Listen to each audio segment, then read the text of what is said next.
নমস্কার বন্ধুরা, সন্তু মানসী রান্নাঘরে সবাইকে স্বাগত। আমি একটা নতুন রেসিপি বানিয়ে তোমাদেরকে দেখাবো, গেঁড়ির তরকারি।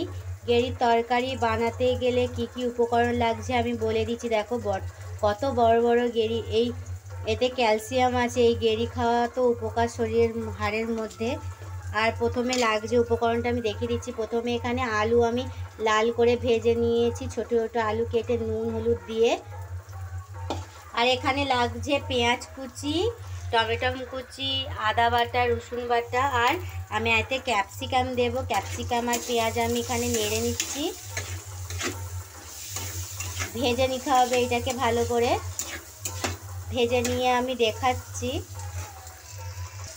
এখানে পেঁয়াজগুলো ভাজা হয়ে গেছে, আমি এর মধ্যে এবার টমেটো কুচিগুলো দিয়ে দিচ্ছি। টমেটো কুচিগুলো দিয়ে আমি ভালো করে ভেজে নেব। আমি রসুন আর আদাটা দিয়ে দিয়েছি তেলের মধ্যে, রসুনটাকে ভেজে নেব। টমেটোটা আমার নাড়া হয়ে গেছে, আমি সব কিছু দিয়ে ভেজে নিচ্ছি। আদা বাটা, রসুন বাটা দিয়ে এটাকে সব একসাথে মিশাবো, ভালো করে কষাতে হবে এটাকে।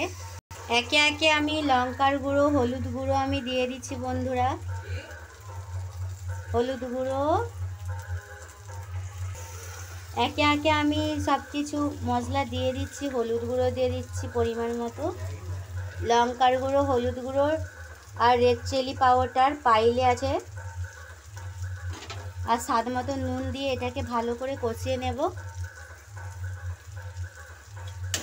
সব উপকরণগুলো আমি দিয়ে দিয়েছি এখানে ভালো করে এটাকে মশলাটাকে কষাতে হবে। দেখো কেমন রং হয়েছে, আমার এটা কষানো হয়ে গেছে। আমি এর মধ্যে এবার গেঁড়িগুলো যে ছাড়িয়ে রেখে দিয়েছিলাম পরিষ্কার করে ধুয়ে নিয়ে, এই গেঁড়িগুলো এর মধ্যে দিয়ে দেব।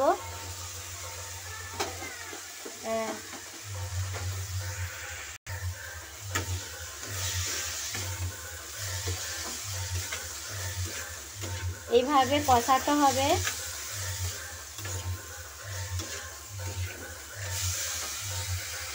আমার গেঁড়ির মাংসটা কষানো হয়ে গেছে, আমি এর মধ্যে এবার আলুটা দিয়ে দেব। একসঙ্গে কষাতে থাকতে হবে অল্প টাইম, একটু 5 মিনিট কষিয়ে নেব।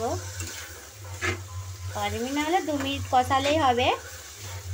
ভালো করে এটা নাড়াচাড়া করে আমি জল ঢেলে দেব। আমার গেঁড়ির মাংসটা কষানো হয়ে গেছে, আমি এর মধ্যে এবার পরিমাণ মতো সেদ্ধ হওয়ার জন্য জল দিয়ে দিচ্ছি। জল দিয়ে দিলাম আলু আর গেঁড়ির মাংসটা সেদ্ধ হবে বলে।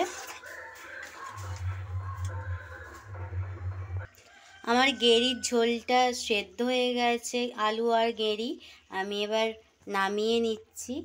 কত শর্টকাটে আমি গেঁড়ির তরকারি বানিয়ে তোমাদেরকে দেখালাম বন্ধুরা।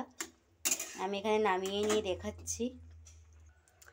এই রেসিপিটা যদি পছন্দ হয় লাইক কমেন্ট শেয়ার করতে বন্ধুরা ভুলবেন না। অবশ্যই সাবস্ক্রাইব করে দেবে বন্ধুরা। আমি এখানে এই ভিডিওটা শেষ করছি। দেখো কেমন হয়েছে এই রান্নাটা।